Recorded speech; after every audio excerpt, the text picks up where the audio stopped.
But the wicked mother of the men fed the couple some magical hazelnuts, which turned them into swine. They still had their human thoughts and feelings, though. They could still speak. The swine now came under the protection of Angus.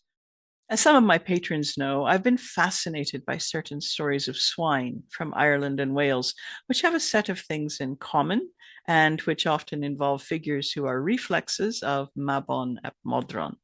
I'm saying swine because some of these stories feature domestic pigs, others feature wild boar. If everything I said makes no sense, don't worry, I'm going to try to explain it. And hopefully, we'll come out the other end with something meaningful. But first, we need to lay some groundwork. Let's start with Mabon ap Modron. Mabon, who's known from early Welsh literature, is generally considered to be a reflex of the god Maponos. Maponos is associated with a healing spring in Gaul and a number of inscriptions in North Britain. In Gaul, Maponos proceeded over a thermal spring, which received thousands of offerings for healing. There's an inscription which asks him to intercede with underworld spirits in a magical working. The spring itself was clearly a place people went for healing. Then, in North Britain, around the Solway Firth and along Hadrian's Wall, there are more inscriptions to Maponos. Some of them associate him with Apollo the lyre player and possibly with hunting or at least arrows. There are a few depictions, but it's hard to tell whether these are supposed to be Apollo or Maponos or just indicate that the two gods have the same function.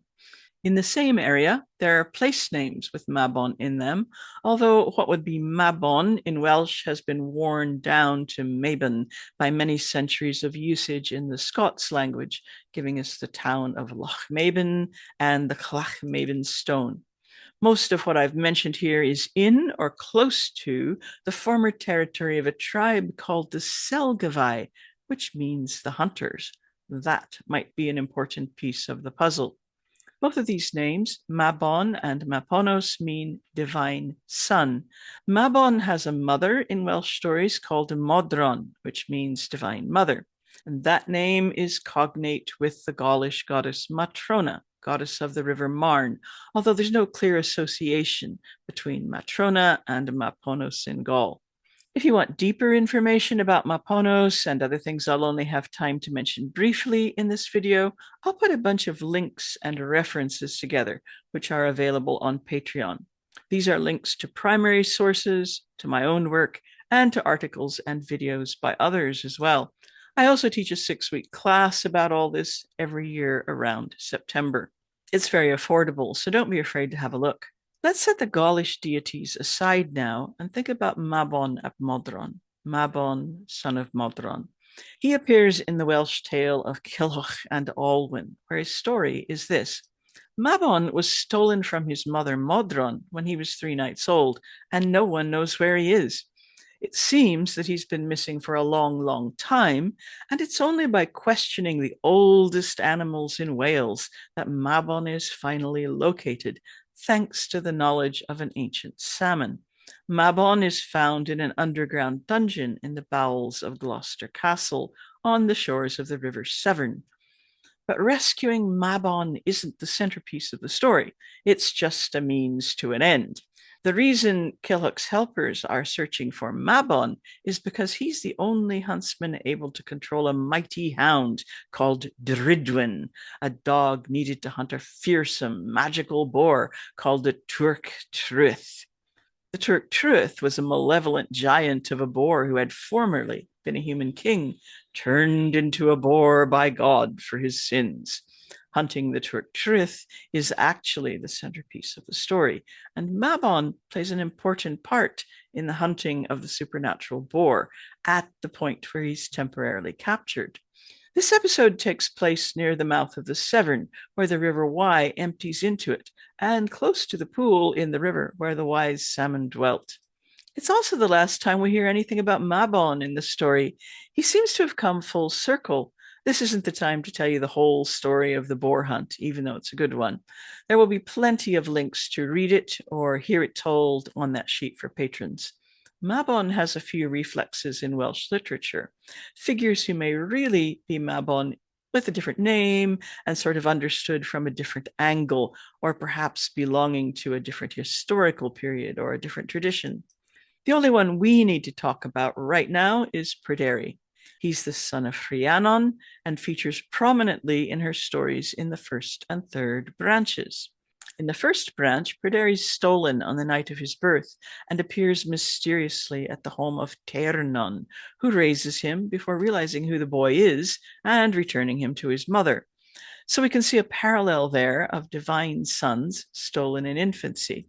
Pryderi grows up to do a bit of territorial conquering in South Wales and a bit of fighting in Ireland, but none of that is really described in the Mabinogi, it's just mentioned. We meet the adult Pryderi again in the third branch. I'll tell you a bit more of that story later, but once again, it involves a fateful boar hunt.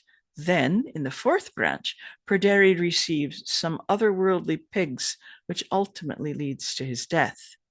Mabon also has a reflex in Ireland, Angus Macog. Angus' father is the Dagda, and his mother is Boann, the goddess of the river Boyne. Like Mabon and Pryderi, Angus is also separated from his mother in infancy, although less mysteriously so. As mother and son, Boann and Angus have a number of things in common with our other divine pairs: wells, rivers, salmon, and underground places. But we're here for the swine. In the Irish collection of place name stories called the Dinhenachis, there are several tales about the swine of Drevrin or Drevru, a woman said to be Angus' first love.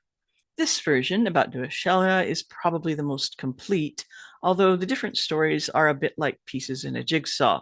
According to these tales, Drevrin was the foster mother of 6 children, 3 boys and 3 girls, who grew up to be 3 married couples.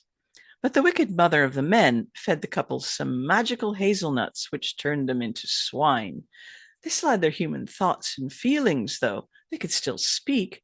The swine now came under the protection of Angus, who soon sent them to be cared for by a character called Buchit, who ran a hostel, a kind of inn. Unfortunately, after they'd been in Buchit's care for a while, his wife got a hankering for some pork belly, specifically the belly of one of the male pigs, a chap called Brogarvin. The pigs, led by Brogarvin, fought and killed the dogs and warriors sent by Buchit's wife. After that, they had to go on the run, so they returned to Angus again and asked whether he knew of a way for them to get back into their human form. Angus advised them that they must wait a year and then shake the tree of Targa and eat the salmon of Inverul. They spent the year sheltering once again with Drevrin. When the time came, they shook the tree of Targa and set out for Inverul. Now, Targa is the plain made famous by the fight between the white bull and the brown bull in the Tyne. And this took the swine dangerously close to Cruachan, where Mev seems to have had a special day planned, although the exact nature of the event is unclear. Enraged by the presence of the swine, who thought return to their human form was in their grasp, Mev gathered a force and hunted them until all were killed except for Brogarvin, who somehow escaped. The heads of the 5 dead swine were piled atop the hunting mound, supposedly giving its name of Duashelga. Duashelga means a hunting mound, a place where you can get a view of a chase, or from where you might be able to spot game. These hunting mounds were a feature of Irish medieval royal life. We're told it was previously called Ardcan, which probably means something like beautiful height. Duashelga is part of the Carnfree complex, which is adjacent to Rathcroghan. There are several mounds within this site and some uncertainty as to which mound the Dinhenachis are referring to. But let me talk about the thing which drew me to this story and my little quest to understand the connections between Mabon and Angus. You might have noticed that the 6 swine in this story all have names. One of the female pigs is called Caelcesh. She has her own story in the Dinhenachis of Moicorin, although there she's portrayed as male. Either way, this name means slender pig or young slender pig. One of the male pigs in our story is called Frechan, a name which means little heather. But here's where things get interesting. Back in Mabon's story, Kilhook and Olwen, the giant Irish boar they're hunting has a number of offspring with him. They also have names, but only one of those names is really significant: Griggen. Griggen is quite a significant little pig in the story, too. I like to call him the spokes piglet. When Arthur and his men travel to Ireland, the point of origin for the Turk Truith, it's Griggen who is willing to speak to them. Griggen is described as very beautiful, with glittering silver bristles. His speech to Arthur isn't friendly. He tells them that the Turk Truith will go to Britain next and lay waste to it, as he's been doing in Ireland. Later on in the story, Griggen and most of the piglets are killed one by one, much like the swine of Drevrin, although Turk Truith himself escapes. As well as being a bit special, let's think about Griggen's name. It means little heather, just like the pig Freachon in the Irish story. And Caelcish, the young slender pig, that name is the same as Kilhuch's slender pig. Obviously, these two stories are not the same. Mabon is hunting pigs in Kilhuch and Olwen, while Angus is protecting them in his story. Still, the fact that these two stories, one from Wales, the other from Ireland, one featuring Mabon, the other featuring his reflex Angus, share two pigs with identical names is the kind of thing I get excited about. I've wondered for years whether there's anything deeper that I'm missing. I hope I'll finally be able to make sense of this in a series of videos.